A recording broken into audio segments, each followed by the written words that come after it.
जय हिंद दोस्तों।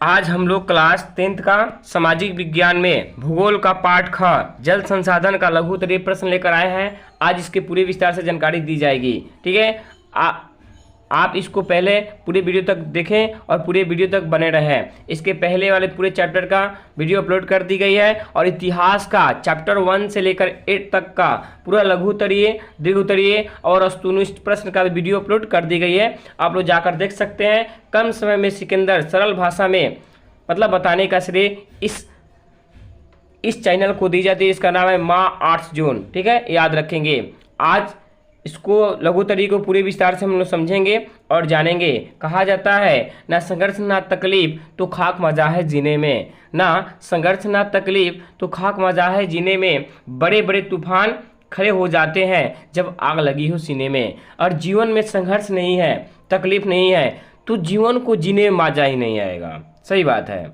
और जीवन में दुख, संघर्ष, तकलीफ होगी तब तो मज़ा आएगा। और जब मज़ा आएगा और ऐसा तौर पे उतर जाएंगे तो दुनिया की कोई भी तूफान आपके सामने खड़ा नहीं हो सकती है। याद रखेंगे। ठीक है, जानेंगे पहला क्वेश्चन, लघुत्तरीय प्रश्न। पहला क्वेश्चन है बहुउद्देशीय परियोजना से आप क्या समझते हैं। तो बहुउद्देशीय परियोजना, बहु मतलब एक से अधिक, सीधे कहेंगे एक से अधिक परियोजना को ही बहुउद्देशीय परियोजना कहा जाता है, जिसमें कई तरह की लाभ प्राप्त की जाती है। आपका आम भाषा हो गया, लेकिन समझेंगे यहाँ पे। बहुउद्देशीय परियोजना उस नदी घाटी परियोजना को कहते हैं जिसके अंतर्गत कई उद्देश्य की प्राप्ति एक साथ की जाती है, उसे बहुउद्देशीय परियोजना कहते हैं। जैसे बाढ़ नियंत्रण, विद्युत उत्पादन, मत्स्य पालन, परिवहन, सिंचाई करना, पर्यटन, कृषि इत्यादि।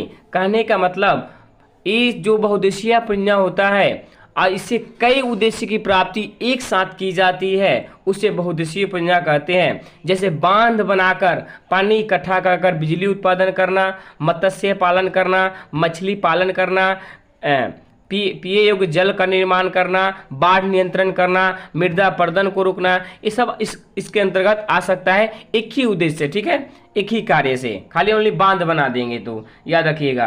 क्वेश्चन नंबर 2 है जल संसाधन के उपयोग है लिखे। तो कहेंगे जल संसाधन पानी का वह स्रोत है जो मानव जीवन के लिए उपयोगी है या जिसके उपयोग की संभावना हो।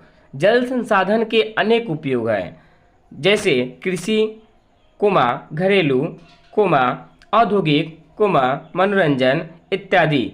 जल संसाधन वह अमूल्य धरोहर है जिसके कारण इस पृथ्वी पर जीवन संभव है। सही बात है।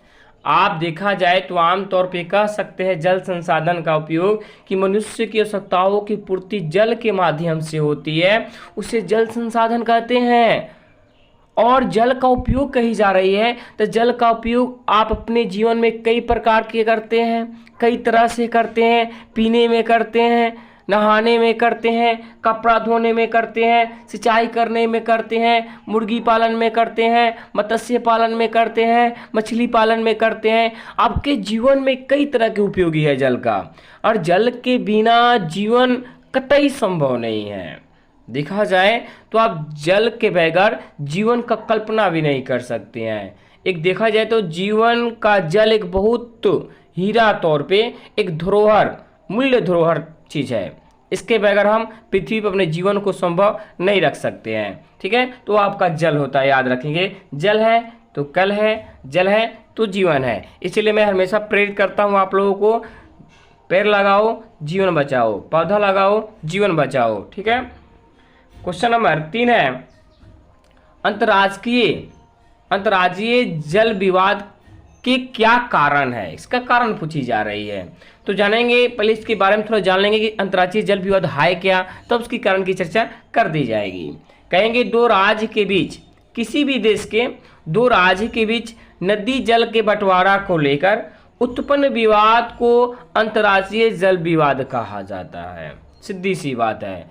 कोई दो राज्य को ले लीजिए, पानी के बंटवारा को लेकर आपस में विवाद होता है, उसे अंतर्राज्यीय जल विवाद कहा जाता है। इसका मुख्य कारण है अत्यधिक मात्रा में जल का दोहन से है। पानी का काफ़ी ज़्यादा दोहन कर रहे हैं, इसके वजह से पानी को लेकर बंटवारा की स्थिति उत्पन्न हो जाती है।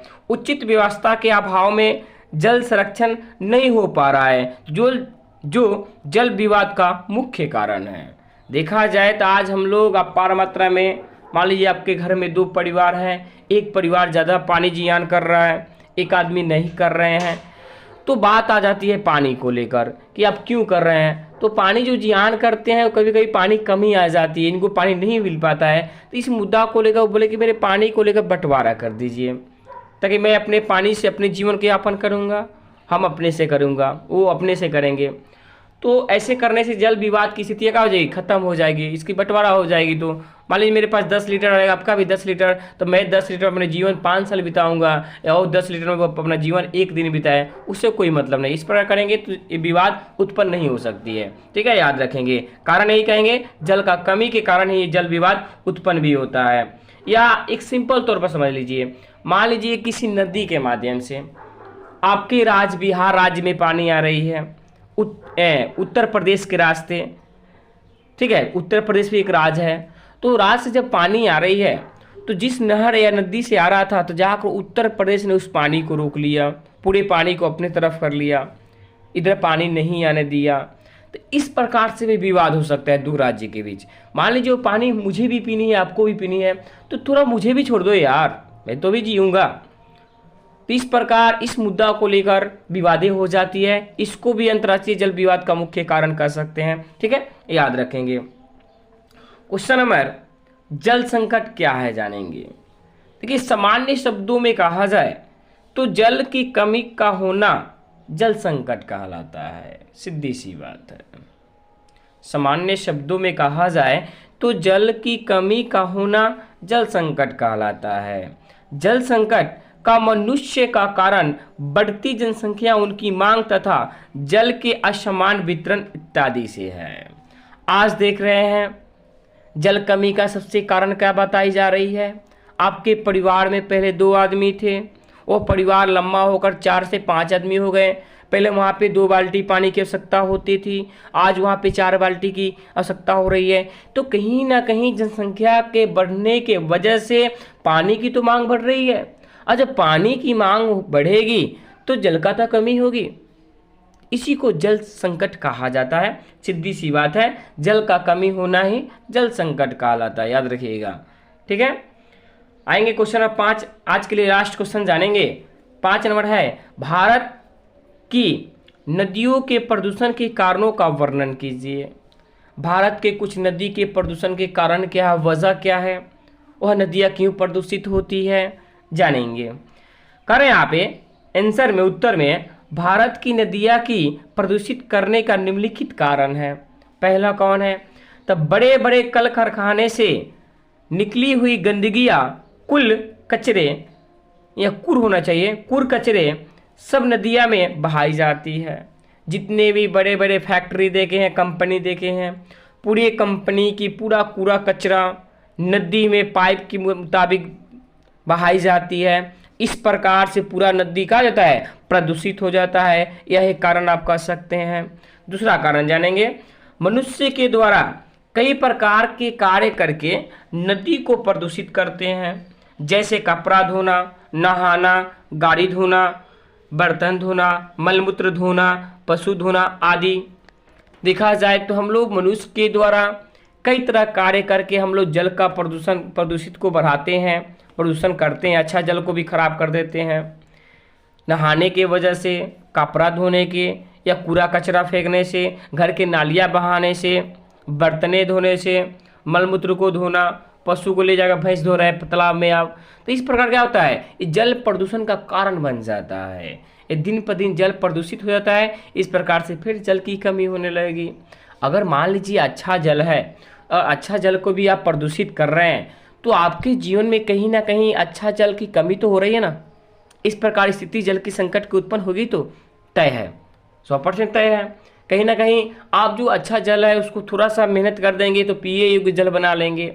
अब पूरा उसको दूषित कर देंगे तब पीने के लिए बहुत कार्य करनी होगी, विनियोग के लिए, तो बहुत प्रकार की संकटें उत्पन्न हो सकती है। और प्रदूषण की बात आएगी तो बहुत तरह के कारण से जल का प्रदूषण होता है। कूड़ा कचरा फेंकना, घर के जितने भी कचरे होते हैं उसको भी ले जाकर फेंक देते हैं, बहुत सी बातें आ सकती है। ठीक है, आज के लिए इतना ही है। आप लोग इस वीडियो को प्लीज़ लाइक करें, शेयर करें और कमेंट में बताएं कि वीडियो आपको कैसा लगा, और अच्छा लगा तो सब्सक्राइब करें। धन्यवाद। जय हिंद, जय भारत।